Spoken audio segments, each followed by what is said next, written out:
Hi everybody! If it looks like I'm wearing the same shirt and tie as the last time you saw me, there's a reason for that because I'm recording this just minutes after you all left the first time. But at least we know where we stopped.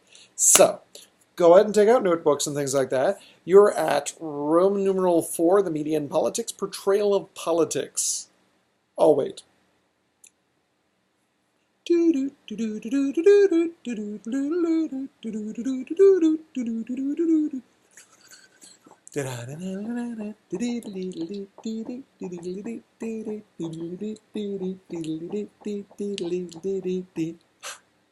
Okay, that's been 20 seconds. By now, you hopefully have your notebooks out, so let's go on to the media and politics portrayal of politics. And if you haven't gotten your notebooks out yet, feel free to rewind this until you get back to me singing and dancing, and while the rest of you get your notebooks out. All right. So what we're talking about with portrayal of politics, we're talking about like how exactly does the media's portrayal affect politics and how we see it and so forth. For example, the concept of horse race journalism. Horse race journalism is the tendency of the media to put everything in the context of an election. In a competition, for that matter. Horse race journalism, again, is the tendency of the media to put everything into the context of an election and or a competition. So in other words, everything gets put through the prism of how does this affect the election? How does this affect their chances? So, let's say, for example, next week President Trump launches a missile at North Korea. The question isn't how much death and destruction does this cause? The question is how does this affect the Republicans in the next election? How does this help the Democrats? And so all we're doing is focusing on the actual election and the competition while ignoring the actual effect. We're ignoring the context, we're ignoring everything else. What this does is it makes politics seem more like a sport rather than actual things that affect us, which is both good and bad. The reason why we do this is because we like competition. We are a competitive species and a competitive culture, so we pay attention to things because we pay attention to like how does this affect our team, how does this affect our group. But the problem is when you do that, you tend to lose sight of the forest for the trees. In other words, if all you're focusing on is how does this help my party win the next election, you're not really focusing on how does this actually help the country or help my fellow citizens or heck, just even help me. So that's horse race journalism. Next one, the emphasis on image. The idea here is that because of the way the media operates, we tend to place a great deal of emphasis on image, so it is what it sounds like. The idea is that the media, because of the way the media operates, we tend to place a great deal of emphasis on the image of a candidate. Because of the way the media operates, we tend to place a great deal of emphasis on the image of the candidate.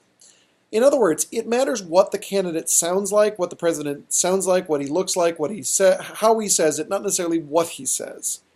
And again, this can be a problem. Think about, for example, one of the things we always do before an election is they do a poll about like which candidate would you rather sit down and have a beer with? But why does that matter? If you think about it, why does that really matter? That doesn't really affect their ability to run the country. It just is all about their image. And the problem is, remember that image is one of those things that's outside of the candidate's control for the most part. And so as a result, you can get an image foisted upon you and do very little to change that. So if everyone's decided that your image is that of the bumbling enabler, then you can't fix that easily, and that, of course, destroys it. And so as a result, sometimes this means that good people are oftentimes unfairly vilified, and bad people are oftentimes given a pass because their image is much better than it should be. The next one, scandal, the emphasis of scandal. We assume that politicians are doing the right thing, at least most of the time. And so as a result, when they don't, it becomes a scandal. These scandals are what the media focuses on. So what we're talking about here is the idea that when the politician does something wrong, that's what the media focuses on. When the politician does something wrong, that's what the media focuses on. When the politician does something wrong, that's what the media focuses on. That's what we're talking about when we're talking about scandal. Generally, the media prefers scandals that are simple and easy to understand. This is why, for example, sex scandals tend to be much more interesting to the media than, say, financial scandals. Scandals tend to can eventually get to a point where they fuel themselves, and this is called a feeding frenzy. A feeding frenzy is when a scandal becomes self-perpetuating, when the media is so focused on a scandal or an event that they overcover it, if you will, and they just essentially start eating everything. This is when they're like interviewing the senator's childhood nanny, and oh yes, even as a child he did all sorts of nasty things. Um, the feeding frenzy gets its name from what the piranhas will do. Piranhas by themselves are not dangerous, but when you get a whole flock of them, or whatever the correct term for a group of piranha would be, school of piranha, they can strip an animal dead in minutes because they're just all constantly chomping. And so the idea is that when a feeding frenzy gets started, it can take a politician apart. It's essentially a large amount of scandal in a short period of time, and this can do an impressive amount of damage. This is why politicians try to delay scandals as much as possible, because if you can spread it out, remember the media has a short-term attention span problem. And so as a result, if you can avoid a feeding frenzy, you can usually survive a scandal. But scandals, again, tend to beget more scandals. The more they look into it can generate more scandals and again generate another feeding frenzy. The last one, cynicism. Cynicism by definition basically is a tendency to believe the worst. Again, cynicism by definition is basically a tendency to believe the worst. Cynicism by definition is a tendency to believe the worst. The argument here is that what the media does, especially by focusing on scandal and corruption and so forth, is they create a cynical public. In other words, we've been trained to believe the worst in our government and our politicians, and so as a result, that's what we do. We assume that all politicians are crooks, everyone's a liar, and so forth. And this, of course, remember, has all sorts of downsides. This creates alienated Americans. People don't vote because they think it doesn't matter. People don't participate. People don't give out money because, I heard on the news that all homeless people use it to buy drugs. I'm not going to donate money to I'm not going to donate my money to Planned Parenthood because I hear they do abortions. I'm not going to donate my money to the Boy Scouts because they won't do gay people and things like that. And so as a result, we become cynical. We don't trust anyone but ourselves. We believe only the worst in people. Now, the media's argument here is that they tell us what we want to hear. In other words, it's a chicken and the egg. Does the media only focus on bad things because that's what we want, or is that what we watch because it's all they focus on? And that's kind of hard to say. Which brings us to the idea of good, in quotation marks, good news.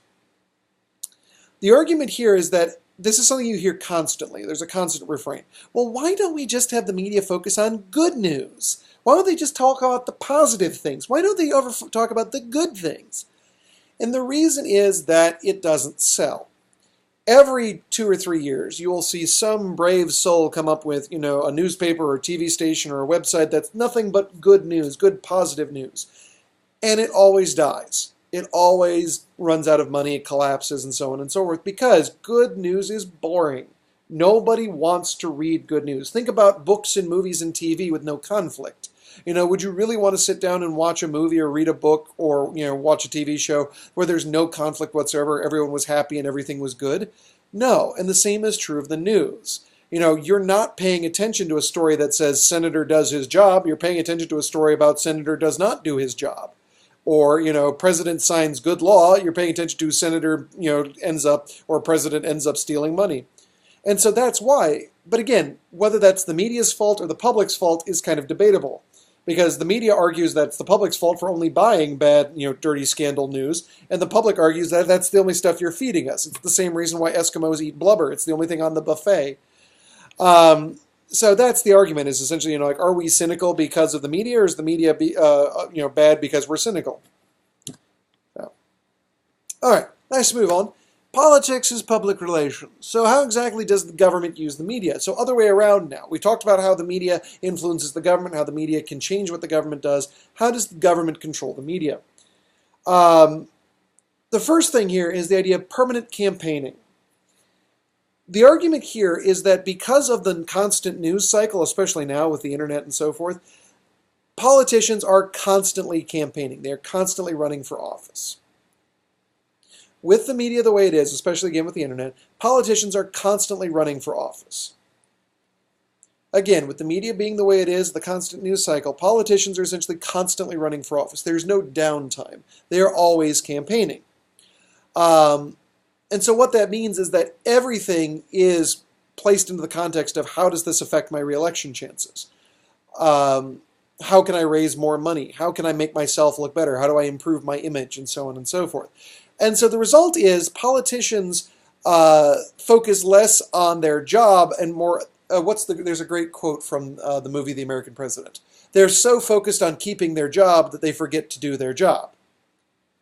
Now, what this means in terms of politics as public relations is that the politicians have to become experts in controlling the media and manipulating them and so forth to give themselves the best image for their campaign.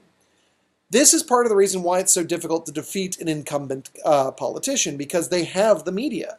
You know, if I'm running for president, all I can do is talk about what I'd like to do as president. But Donald Trump can do all sorts of things as president. And the media, of course, covers it because it is news. So whereas I, as the challenger, am just guessing what I'm going to do, he actually can provide proof and actually do things and change things. And he can manipulate the media into watching him do it. What are these techniques that we use? This would be under news management and techniques. Why I made it 2 bullet points is kind of beyond me, but I did. So we're talking about like specific techniques that the media can use in order to the government can use to manipulate the media. So again, specific techniques the government can use to manipulate the media, such as spin doctors. The Spin Doctors were a mid-90s band. I believe they were the ones who did Little Miss Can't Be Wrong. I'm serious, look that up. I'm pretty sure that I'm right about that. That obviously won't help you on the test, but that is what the Spin Doctors were. Now, Spin Doctors, in a political standpoint, Spin Doctors are professionals whose job it is to put the news into favorable context. Spin Doctors are professionals whose job it is to place the news or facts into a favorable context. Spin Doctors are professionals whose job it is to frame or to put the news into positive context. So it's their job to go on TV, to go to the newspapers and so forth, and to spin a fact or news to your advantage. So for example, let's say the government added 10,000 jobs last month. Now you can spin that either direction. That's either we added 10,000 jobs or we only added 10,000 jobs. Which way you do it, that's the job of the spin doctors, to put it in the context that suits you best. Think what we talked about yesterday, or today when I'm saying this, but you know what I mean. Think about what we talked about with framing. By putting it in different context, you change its interpretation, you change its meaning. For example, if the president talks about, our rocket to Mars was a complete success, but ignoring the 23 rockets that blew up and killed the astronauts, that's a very different way of spinning that headline. The next one, message discipline. Remember, message discipline from your chapter on campaigning. Message discipline is the ability to keep everybody saying the same thing. In politics, message discipline is oftentimes used to avoid a scandal or to kill a scandal before it becomes a feeding frenzy. The media is looking for changes in the narrative. Again, things that are out of the ordinary, things that are unusual. In this case, by enforcing message discipline, by making sure everybody says the same thing, you can oftentimes starve a scandal or starve a feeding frenzy. Because if there's no new news coming out, the media will get bored and do something else. So message discipline in this case, again, refers to the idea of sticking to your story in order to starve a scandal or stop a potential feeding frenzy. Again, sticking to your story in order to starve a scandal or stop a potential feeding frenzy. The next one, access. The media thrives on access, the ability to be able to talk to politicians and so forth. And so by controlling that access, politicians have leverage. They basically can say, well, I'm not going to talk to you because you printed a nasty article about me. Or I will I'm going to do a sit-down interview with Fox News because they like me better. They're always nice to me. I'm going to do an interview with your competitor because they wrote a nice review of my last movie. By controlling access, you can essentially try to blackmail the media. I'm only going to give you something you want, viewers or readers, if you give me something I want, positive coverage. This is unethical. In other words, journalists should never sell access. In other words, they shouldn't promise good stories or good coverage in exchange for access. But at the end of the day, a journalist without access is a dead journalist. So journalists have to be careful to maintain good relations with their sources. And sometimes that means doing unethical things. The next one, bypassing. If a politician doesn't like what the media is saying, he can go around them. That's what bypassing is, going around the media and going directly to the public. Bypassing is going around the media and going directly to the public. Bypassing is going around the media and going directly to the public. So again, rather than doing, say, a televised interview, you hold a public rally. You go on TV and issue a statement. You put out more ads of your own. The idea is that rather than waiting for the media to interpret the information for the public, go directly to the public and tell them what you want them to think, what you want them to know. Bypassing is helpful if the media isn't being fair to you, or if you don't think the media is being fair to you. You can essentially go around them and do something on your own. The problem with bypassing is, again, it's a little bit like a tree falling in the woods scenario, in that if the media doesn't report it, does it really happen? So you have to be popular on your own in order for bypassing to really work, for people to want to pay attention to it and to care what you say. But, it does exist as an option. The next one, prepackaging. The media, like all humans, tend to be a bit lazy, and so as a result, if you do their job for them, they will certainly appreciate it. Prepackaging involves essentially writing a story for a journalist. Prepackaging involves writing a story for the journalist. Prepackaging involves writing the story for the journalist. So you basically, again, write the story down for them. And then the media, again, they just print it for you. This is very common in business with what's called a press release. A press release is used by businesses to essentially get the information to the media in an easy to understand way. So in other words, they basically write up a story and say, here, you could put this in your newspaper. Haha! Or like, even the Academy does it. We issue press releases whenever something good happens. Sometimes the Fayetteville Observer uses them, sometimes they don't. Prepackaging, though, makes the media more likely to use your statement than not, because if you give it to them, again, the job's done for them. All they have to do is print it or change a few words, and that's all they have to do. The flaw in this, of course, is that if you're prepackaging it, you're not going to be critical. The president is not going to prepackage an article all about a scandal or a terrible thing. He's only going to prepackage things that are good.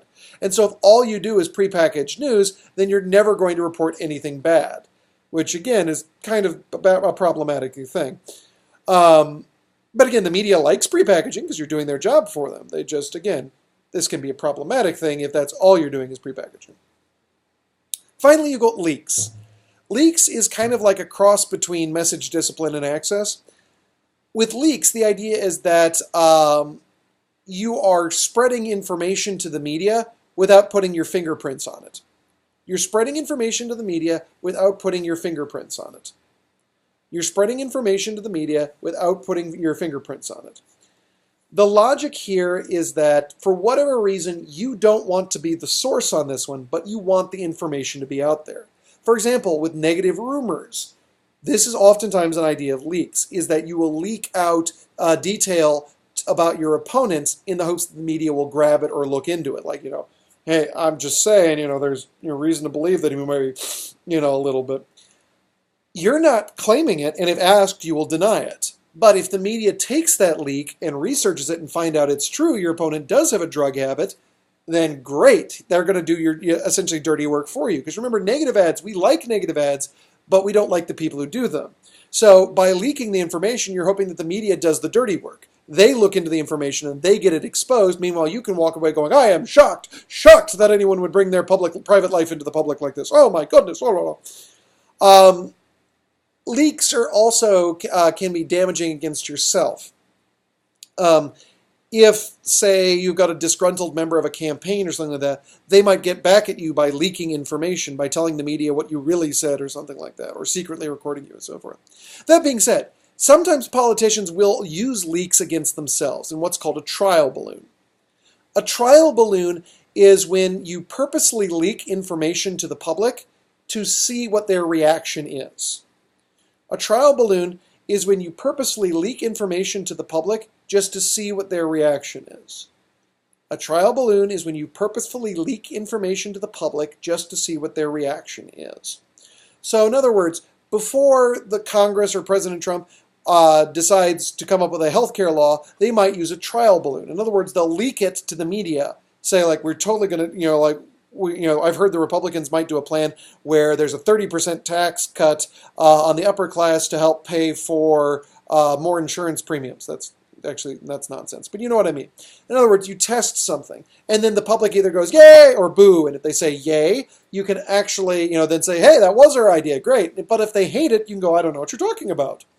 Companies do this as well. Companies might send out surveys or leak ideas to see whether or not people like them.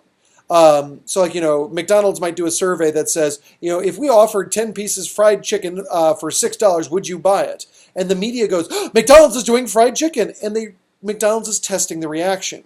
If the public goes, hey, I'd do that, I'd buy fried chicken at McDonald's, then McDonald's goes, great, we'll do it. But if everyone goes, oh my God, it's the dumbest thing I've ever heard, then they know that was a joke. We don't know what you're talking about. We don't comment on rumors. So that's what a trial balloon is used for. You're essentially testing the waters without any sort of downside, or hoping there's no downside. Now then, the next thing we're going to get into in just a moment is going to be political accountability. So that would be Roman numeral 4, politics and public relations, political accountability. But I need to get a drink of water because I've been talking nonstop for about 21 minutes now. So you'll have to excuse me. I'll be right back.